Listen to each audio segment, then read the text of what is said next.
మన గౌరవ ముఖ్యమంత్రి వర్యులు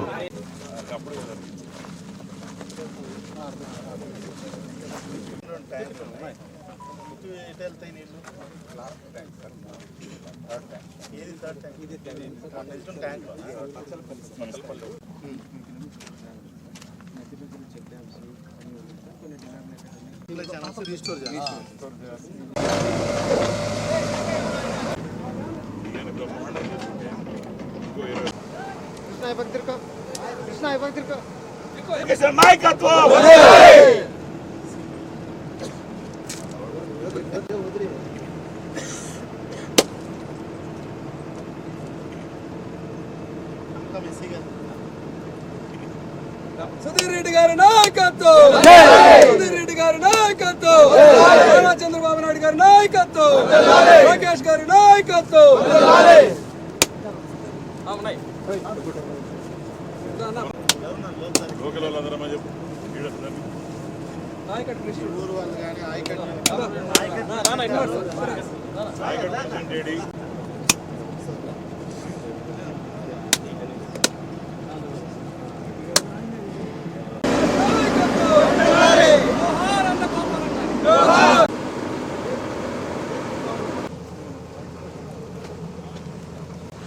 చంద్రబాబు నాయుడు గారి నాయకత్వం, నారా చంద్రబాబు నాయుడు గారి నాయకత్వం, పవన్ కళ్యాణ్ గారి నాయకత్వం, సుధీర్ అన్న గారి నాయకత్వం.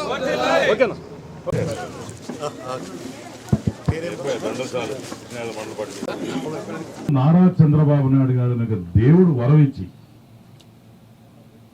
17 సంవత్సరాల క్రితం అదే బొజ్జల గోపాలకృష్ణారెడ్డి గారు ఉన్నప్పుడు ఇద్దరి కాంబినేషన్ లో బ్రహ్మాండంగా ఆ రోజు ఇదే చెరువులు అవన్నీ కూడా బ్రహ్మాండంగా మంచి బ్రహ్మాండం చేయడం జరిగింది. ఈ రోజు మళ్ళా ఇన్ని సంవత్సరాల తర్వాత మన కాళహస్తికి 131 ఉన్నాయి మైనర్ ఇరిగేషన్ చెరువులు. అట్నే దగ్గర దగ్గర 70 చిన్న చెరువులు ఉన్నాయి, అంటే 100 ఎకరాల చెరువులు. 61 చెరువులు 100 ఎకరాల కింద చెరువులు ఉన్నాయి. మొత్తం ఆంధ్రప్రదేశ్ స్టేట్ లోనే హైయెస్ట్ నెంబర్ ఆఫ్ పాండ్స్ చెరువులు ఇవన్నీ కూడా కాళహస్తిలోనే ఉన్నాయి. కాబట్టి ఈరోజు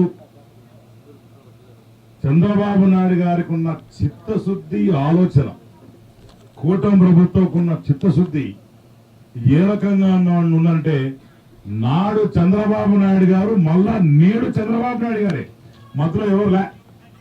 ఆ రైతుకే ఆ రైతు బాధ ఏదో అర్థం అవుతుంది. అలాంటి మొత్తం కూడా ఈ నివేదిక మొత్తం కూడా తీసుకొచ్చి కలెక్టర్ గారికి ఇమ్మని చెప్పారు. అతనే దీనికి ఎంత ఖర్చు అవుద్ది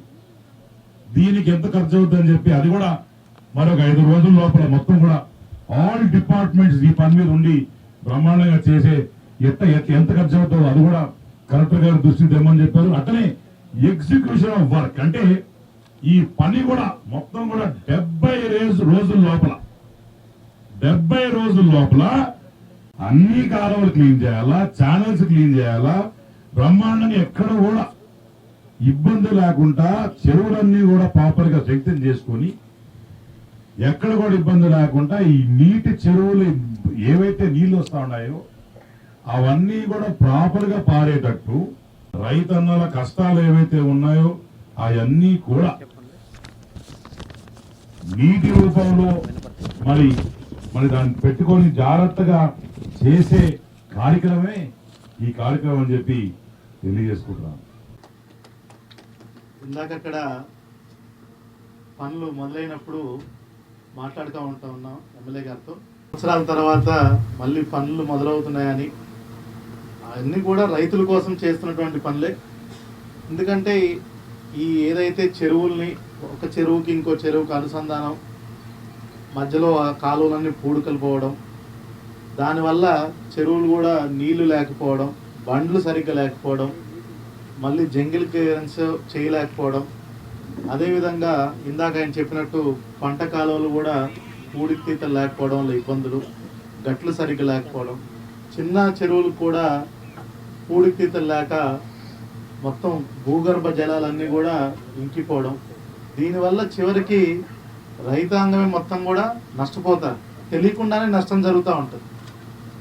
కానీ గౌరవ ముఖ్యమంత్రి గారు ఇందాక గౌరవ ఎమ్మెల్యే గారు చెప్పినట్టు వాళ్ళ స్వర్గీయ గోపాలకృష్ణారెడ్డి గారు మంత్రిగా ఉన్నప్పుడు ఈ పథకాన్ని నీరు చెట్టు కింద, అంతకుముందు వేరే వివిధ జన్మభూమిలో కూడా చాలా పనులు చేసేవాళ్ళు.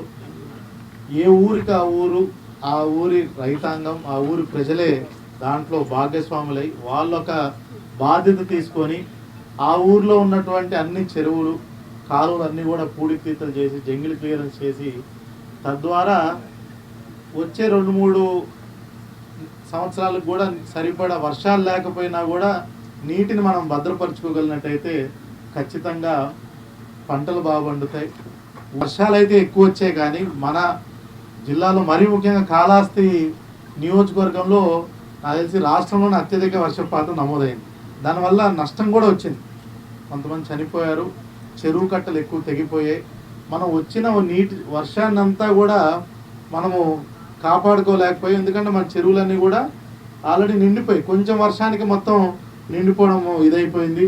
మళ్ళీ కాలువలు సరిగ్గా లేకపోయేసరికి ఎక్కడికక్కడ మొత్తం అన్ని స్వర్ణముఖిలోకి వెళ్ళిపోయి అటు నుంచి సముద్రంలోకి వెళ్ళేది తప్పిస్తే మనం ఆ నీటిని కాపాడుకోలేకపోయాం. ఇప్పుడు మంచి వర్షపాతం 2 సంవత్సరాలు పడింది కాబట్టి పంటలు బాగా వచ్చాయి ఈసారి. కానీ ప్రతి సంవత్సరం అట్లా ఉండకపోవచ్చు. ఈ సంవత్సరం చూసుకుంటే చాలామంది ఆల్రెడీ వాతావరణం చూసుకుంటారు, గడిచిన 45 రోజులు విపరీతమైన ఎండలు, వచ్చే 3-4 నెలలు కూడా విపరీతమైన ఎండలు ఉండబోతున్నాయి. ఆల్రెడీ మాకు కూడా నివేదికలు ప్రభుత్వం నుంచి కూడా వచ్చాయి, ఖచ్చితంగా ఎండ ఉంటుంది. వర్షం గడిచిన 2 సంవత్సరాల కంటే కొంచెం తక్కువ నమోదయ్యే అవకాశం అయితే ఉంది. ఇలాంటప్పుడే మనము ప్రతి ఒక్క నీటి బొట్టును కూడా మనం కాపాడుకోవాల్సిన పరిస్థితి. దాంట్లో భాగంగానే ఈరోజు గౌరవ ముఖ్యమంత్రి గారు నిన్న ఆదివారం అయినప్పటికీ నిన్న సాయంత్రం 4 గంటలకి మొత్తం అందరూ ప్రజాప్రతినిధులతో, అధికారులతో, నీటి సంఘం అధ్యక్షులతో అందరితో కూడా గౌరవ ముఖ్యమంత్రి గారు నిన్న టెలికాన్ఫరెన్స్ చేశారు. ఆదివారం మధ్యాహ్నం 4 గంటలకి చేసి ఇలా ఒక 100 రోజులు కార్యాచరణ పెట్టుకుందాం, ఒక యాక్షన్ ప్లాన్ పెట్టుకుందాం. ఈ 100 రోజుల్లో ముందు 10 రోజులు వచ్చే 15వ తారీఖు వరకు ఏ పనులు చేయాలి వాటన్నిటిని కూడా ఇరిగేషన్ వాళ్ళు, పంచాయతీరాజ్ అధికారులు, వీలైతే ఫారెస్ట్ ఏరియాలో ఉంటే ఫారెస్ట్ డిపార్ట్మెంట్ వాళ్ళు, రెవెన్యూ డిపార్ట్మెంట్ వాళ్ళు కూర్చొని ఖచ్చితంగా అక్కడ ఎవరైతే ప్రజాప్రతినిధులు ఉన్నారో ఆ ఊర్లో దాని మీద చెప్తాను. మీరు కూడా మనందరం కూడా ప్రజల నుంచి తీసుకొని ఏ చెరువులు ఉన్నాయి, ఏ పనులు కావాలి, కొన్నిసార్లు మనం చేసే పనులు వాళ్ళకి అవసరం లేకపోవచ్చు, ఎట్లా నిధులు సమకూర్చాలన్నది గౌరవ ముఖ్యమంత్రి గారు మాకు చెప్పారు. దాని తగ్గట్టు మేము దాన్ని నిధులకు సంబంధించి మేము చూసుకుంటాము. ఈ 3 కాలువలన్నీ కూడా రెడీ చేస్తే సుమారు 400 ఎకరాలు చుట్టుపక్కల ఈ 3 ఊర్లలో కూడా సమానంగా రైతులందరికీ కూడా మంచి సాగునీరు అందుతుంది.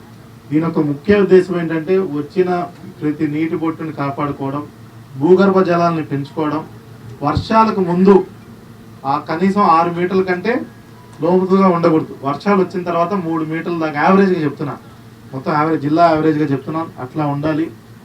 మీ అందరి భాగస్వామ్యంతో బ్రహ్మాండంగా ఈ కార్యక్రమాన్ని వచ్చే 100 రోజుల్లో చేస్తామని పూర్తి నమ్మకంతో చెప్తూ సెలవు తీసుకుంటున్నాను. జై హింద్.